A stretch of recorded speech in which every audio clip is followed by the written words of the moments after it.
afternoon. Welcome to the Marketplace. Coming up this afternoon, the Securities and Exchange Commission says it is awaiting approval of final liquidation order to clear all outstanding investments of customers of Gold Coast Fund Management. Are very clear in terms of who we have taken care of. And also important to know that even with the partial bailout which we executed, we had over 82% of all pensioners being taken care of. So whilst we know that a lot has been done, it's important for us to state that we remain committed to the process and seeing it through to the logical conclusion. Meanwhile, another group, aggrieved customers of First Fund, are threatening legal action against the Securities and Exchange Commission for delays in paying their investments. Also coming up, some banks begin moves to recover capital after recording losses through the domestic debt exchange program. When you have a new excise tax, we have this. Professor William Boateng warns of an increase in tax avoidance as a result of recent tax measures introduced by government. When you have a new excise tax, we have this, we have that. I mean, if people are paying as many as 13 different charges, fees, taxes, then you bring a new one, people will avoid it. Thanks for joining us. My name is Daryl Kwawu. Details coming up.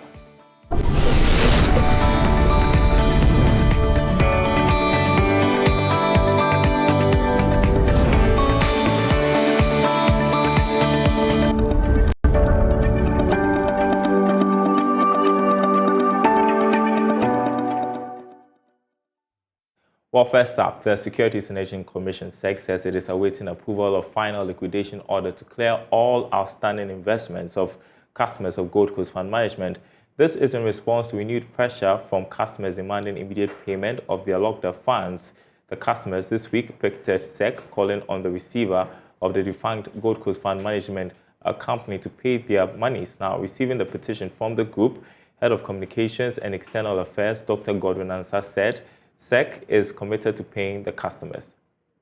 We have heard about the allegations about 5.5 million, which was approved by Parliament in 2021 for Black Shield customers. And I believe that our response has been very unequivocal and very clear in terms of who these monies were from.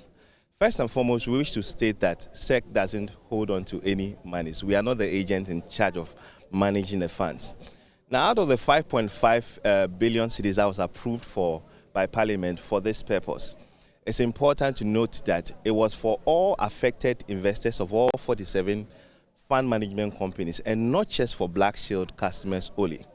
So far, the update we received from the agent is that 4.6 billion has so far been disbursed by the government of Ghana and has been apportioned as follows.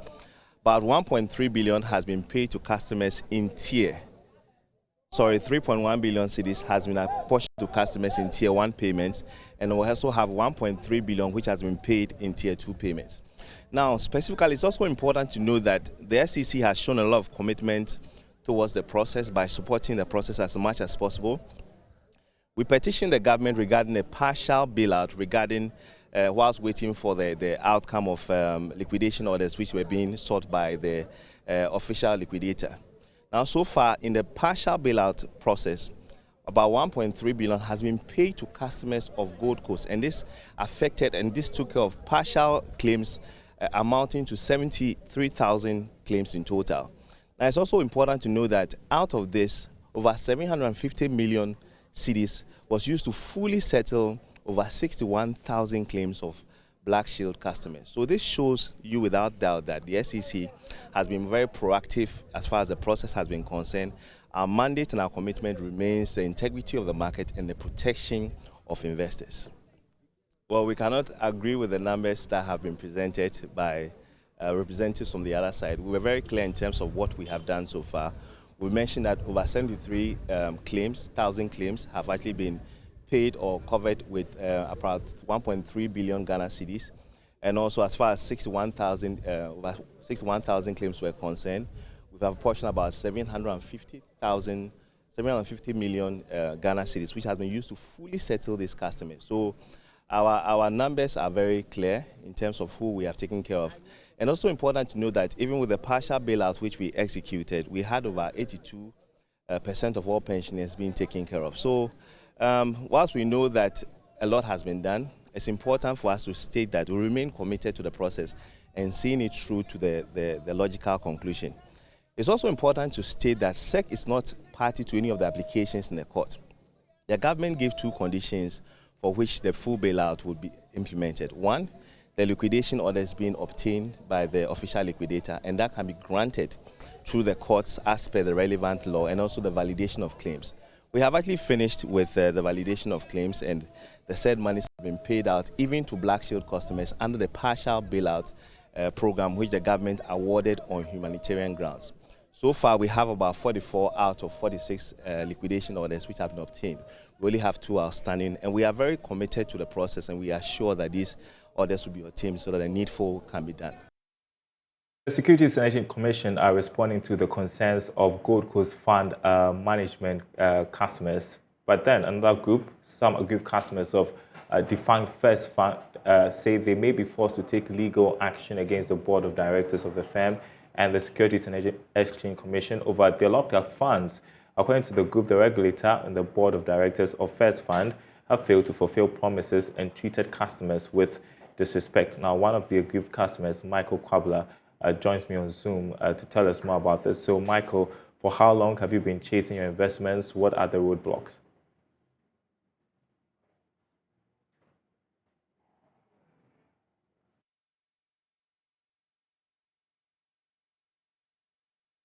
Yeah. Did you hear my question, Michael?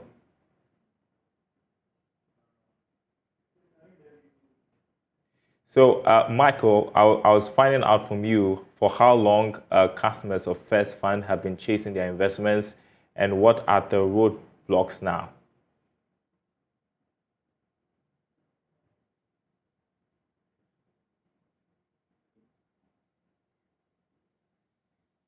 I'm going to try one more time to see if Michael can hear me. Can you hear me, Michael? Can you hear me, Michael? I can hear you. I want to find out whether you can hear me. Yeah, I can hear you. Yeah, I can hear you now. So I was asking for how long you have been chasing your investments. What are the roadblocks? So we've been chasing the investment since November 2019, when the revocation of license of First Fund was revoked by SEC. We followed up with a demonstration at TTL Capital because SEC handed over the First Fund to TTL Capital to handle. We did the demonstration, and the demonstration led us to get a meager 8% of our locked up funds. That was in August 2021. As we speak, we've not received a dime from the board. They handed over, TTL handed us over to Octane Capital. Octane Capital, after some time, also has handed over to SEM Capital. So it's just more like a chess playing game by the board, frustrating us and making sure that we don't get our funds. We met with Octane DCE, the fund manager for Octane, Mr. Solomon, and he informed us that government, as part of the bailout, has paid about 8 million cedis of our locked funds. I think that's tier 1 or tier 2, and it's our GCB, Ghana Commercial Bank.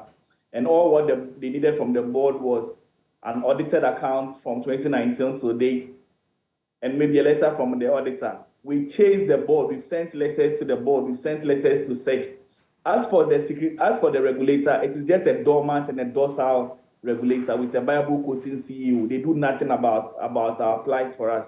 You send them letters. They don't even acknowledge the letters, not even reach out to you. And they are emboldening the board to take us for granted. So as we speak, we have been handed over to SEM Capital, but no communication has been made whatsoever. We had to contact Octane, and Octane to inform us that no, we are no longer the fund manager. And we have 8 million cedis sitting at Ghana Commercial Bank. That's when the board takes steps to appoint an auditor to audit the account and present the report to GCB. GCB will release the funds for us. The last redemption that we did, or that was paid out in August 2021, amounted to only 1 million cedis. So imagine what 80 million cedis can do. I don't know whether the board wants us to forget about the money so that then they share the monies among themselves or not. So that's our plight up to now. Again, tell us, what are you hearing from management of First Fund and from the Securities and Exchange Commission? The Securities and Exchange Commission is a docile, dormant institution with a Bible-quoting CEO. They do nothing about the plight of people who invest in mutual funds. We've met Reverend Obama once, and within 15 minutes, he had quoted about 20 Bible quotations. That's all that they do. They don't tell us anything reasonable. From August 2021 to date, Daryl, I'm saying we've not one CD of our funds has been redeemed. We have, at our last press conference, we have pensioners who had saved their pension to access the money to buy drugs. Some of them, unfortunately, have passed out. And that's how bad the situation is. And SEC, we sent over 5 letters to SEC, they only stamp the letter for you that they received it. Nobody at SEC will even reach out to you. Even when they send an email and you reply, nobody reaches out to you. And because the regulator is docile and dormant with the Bible quoting CEO, that has emboldened the board to do whatever what they want. Because if the regulator is sitting down doing nothing, the board will also sit down and not do anything for us. It's been 4 years since 2019, right? What are some of the stories you're hearing about the impact of the delays on some of the customers who are affected by this? Daryl, it's been very terrible, especially for our pensioners, because they are not into active service and they do not have any money available that they have to fall on their children. And these are hard-working people who have toiled for this country to save their hard-earned funds in order to receive those funds to buy medications. And for us, the young ones, personally, let me give you a personally, I have over, as of 2019, I have over 45,000 CDs with First Fund. In 2020, I had to pay rent. A 2-year rent. I had to borrow money from my wife in order to pay the rent because I could not access funds, my own hard-earned money. I can't access it, so I have to borrow money from my wife. Imagine what the others are going through. And look at our economic situations. We're in an economic quagmire. Everything is in downturn. And so if we cannot even access the money that you save, and for some of us, that was our savings. Apart from the pensions that our employers pay for us that you can access at 55 or 60 years, that is our savings that will fall back on. So you realize that our friends and family who do not even save will even mock at us. Because you save your money that you can get, you have to redeem it on a rainy day. For over 4 years, you can't even access that fund. So imagine how terrible it is. So what are the next steps you're taking? You say you may be forced to take legal action. Is that an option now? That's the available option for now. We have met with a lawyer. Unfortunately, I cannot disclose those matters because he has taken over.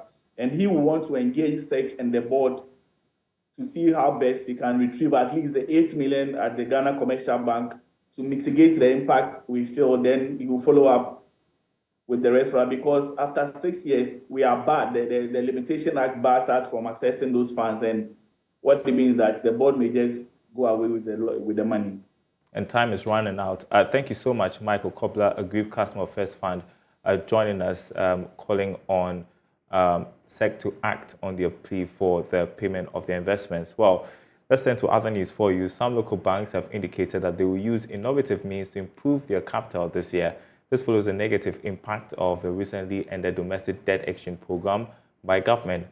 Bank is one of such local banks. Its managing director, Philip Oredu, has been speaking to shareholders and stakeholders at the fact behind the figures organized by the Ghana Stock Exchange. My colleague, Eben Sabute, followed the session.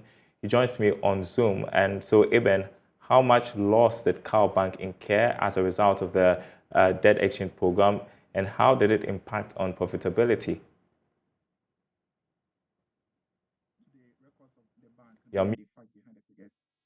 It recorded a loss of about 809 million cedis, which is almost 1 billion Ghana cedis. And this is described as very huge because through the history of the bank, it has never recorded such a loss. But as a result of the domestic debt exchange program, this loss has come over. And you asked about profitability. What this means is that shareholders may likely not get a dividend. And I mean, if you're a shareholder of such a bank and you are not going to get a dividend, you are investing your money so that at the end of the year, you get something small into your account. But if your bank is making a loss and you are not able to get a dividend, that's such a huge impact. So yes, that's the impact on profitability. What it means is that shareholders may not be able to get a dividend, even though they will have to engage the Bank of Ghana before concluding on that. That is what it is as we speak now. The bank is making a loss of about 809 million cedis, which, I mean, it's attributed to the domestic debt exchange program. And so how is the bank hoping to navigate the impact of the domestic debt exchange program? All right, so when you look at the records, even though it has made such a loss, it is trying to bounce back strongly. So at the end of the first quarter of the year, it made some profit of 63 million cedis, and it's attributed to some innovative means. And they mentioned the fact that they've been able to grow their deposits very well. They've been able to engage their businesses and also to engage their creditors, and yes, in that order. So at least they've been able to recoup some of the loans impairments that they give to businesses and all that. They were also able to manage their cost, and therefore they hope that they will be able to drive on this so that they can be able to recapture or rebuild back some of these capital that were lost as a result of the DDEP. When you talk of cost-cutting measures, we have the use of the digital means, the use of its POS, and some of the branches that were operating would have to go on to digital channels so that they could be able to cut down on costs. So these are some of the measures that the bank is taking so that they could be able to recapture or bounce back strongly onto the market. All right, Ibn Sabute, thank you so much for the update. Let's turn to other stories. The Bank of Ghana is asking for more comprehensive and consistent data by stakeholders in the fintech space to aid in monitoring the progress of financial inclusion.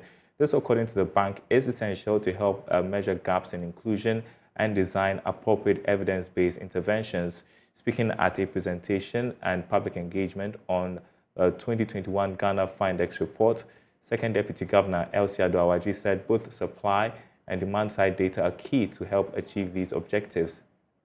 From the institutions that we've licensed to provide financial services, they will let us know on a granular basis how much of their services and products are serving who amongst the populace. And we believe this is a very important step forward that would guide not only our policy formulation, but also our regulatory and supervisory activities.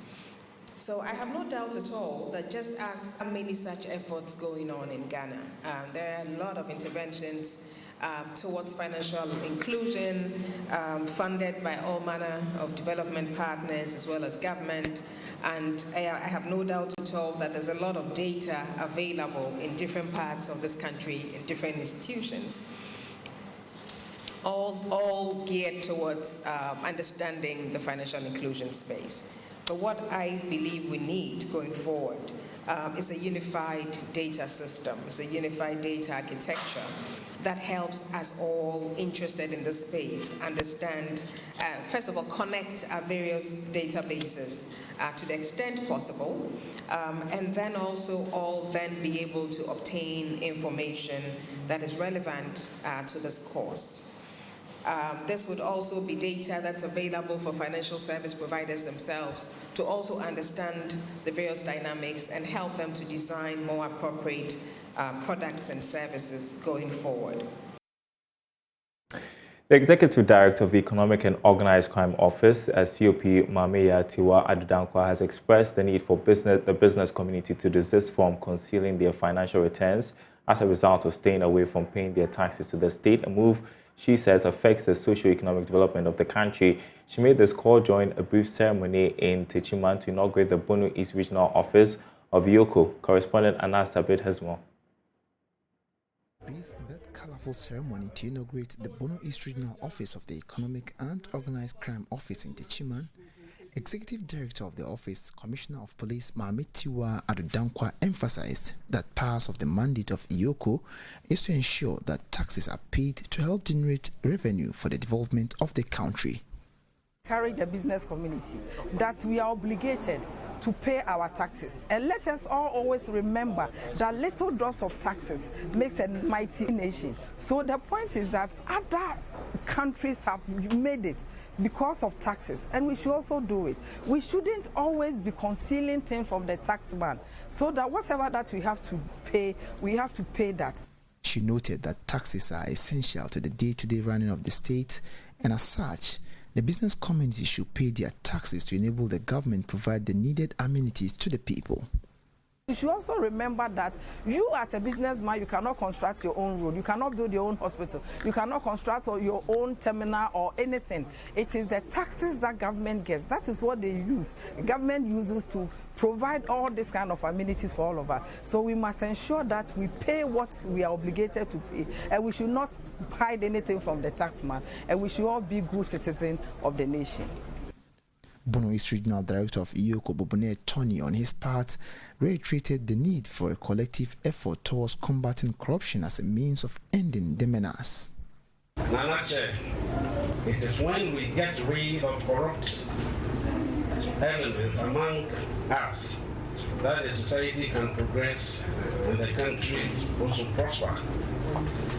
Let us always be aware of the evil called corruption and do our best to support the EOCO office as an anti-corruption institution to combat corruption in this very region.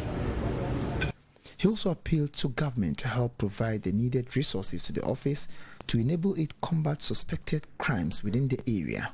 I wish to make a passionate appeal to the Executive Director of EOCO to resource the office with the needed logistics to facilitate the investigation of cases, suspected financial crime in the region, and liaise with appropriate agencies for possible prosecution. The new office will also help officers of EOCO to be able to prevent and detect organized crimes, as well as facilitate the confiscation of the proceeds of crime as provided in the EOCO Act. Anna Sabit, JoyNews. Well, speak of taxes, economist Professor William Boateng is warning of an increase in tax avoidance by businesses. This follows concerns about the implementation of the 3 key tax measures required for an IMF deal, as well as government's revenue mobilization policy for this year. Professor Boateng has been speaking on PM Express Business Edition. Since our O-level and A-level days in the late the 80s and 90s, we've been talking about expanding the tax net, and we've been expanding it, and we have not stopped expand, but we are not getting what we want. It means there's something that we are not doing right. Let me tell you, when you talk about 13% tax to GDP, 13%, I ask myself, what goes into the 13%? There are so many payments that the public, citizens, you and I are making, but government is looking at the tax, the VAT, the corporate tax, the income tax, and so on. Almost all agencies in government are becoming authority.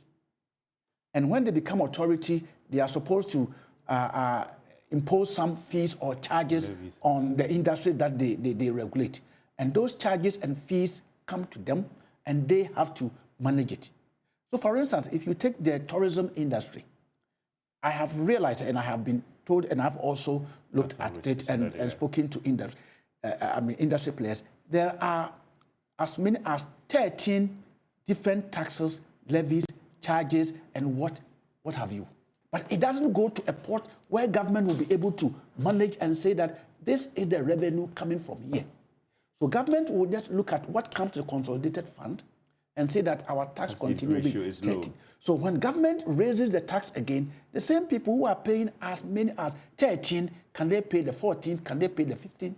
And the moment we have so many taxes, people begin to avoid. Do you think that these recent tax measures will fail to bring in the required revenue? I don't think so. I mean, I don't think so. I mean, we have a new excise tax, we have this, we have that. I mean, if people are paying as many as 13 different charges, fees, taxes, then you bring a new one, people will avoid it. What measures have we taken to minimize or plug all the leakages that we have in the system? Have we been able to do all those things? I am happy that the exemption bill has now been passed. Now it's exemption tax. How are we going to implement it to ensure that if I bring something, I will not go to Minister of Finance and say, exempt me from this, and I will not pay tax? If we are able to implement some of these things and minimize the leakage, we may realize that the taxes that will come will be quite sufficient. Some are saying that there'll be a pickup in, is it tax avoidance? It's not legal. The people will be avoiding some of these taxes because they will get more tax consultants to avoid some of these taxes. And we're not going to get the revenue tag. And that has serious implications for the recovery of the economy. And the literature gives you the Laffer curve. Yeah. The Laffer curve. The moment you introduce so many taxes and so on, it will get to a point where you have so many taxes, but then your revenue will come down. And that, if you don't take it, that is where it will come. Now, the government of Kenya has disclosed plans to increase trading with Ghana by the end of the year. Statistics from the International Trade Center show that Ghana's exports to Kenya in 2021 amounted to $4.16 million, whilst that of Kenya to Ghana was valued at $10.3 million. Speaking at the Ghana National Chamber of Commerce and Industry's Time with the Ambassador Series, Kenya's High Commissioner to Ghana, Eliphas Barin, charged members of the Chamber to consider Kenya as their trading destination in the areas of agriculture, manufacturing, infrastructure to expand and enhance intra-Africa trade. Africa. Kenya's High Commissioner to Ghana, His Excellency Eliphas Barin, said it is imperative for Ghana and Kenya partner together in the area of trade to boost the essence of the African Continental Free Trade Area Agreement. The countries are specific to be trade. We have a trade agreement between Kenya and Ghana, and that agreement is in place, which provide opportunity for any industry business to set up in either of those countries. And therefore the responsibility and burden really remains with the private sector. We also members of the Africa Continental Free Trade Area. We are among the first that submitted our documentation and to ratify that document. On his part, Second Vice President of the Ghana National Chamber of Commerce and Industry, Stefan Mazan, stated that the engagement presents enormous benefits to its members who would want to explore and do business in Kenya. We are confident that there are ample opportunities and prospects for Ghanaian businesses to partner with their Kenyan counterparts and leverage their expertise and experiences and reap the mutual benefits. And that's the marketplace. Thanks for watching, everyone. More news on our website, myjoyonline.com/business. Enjoy your weekend.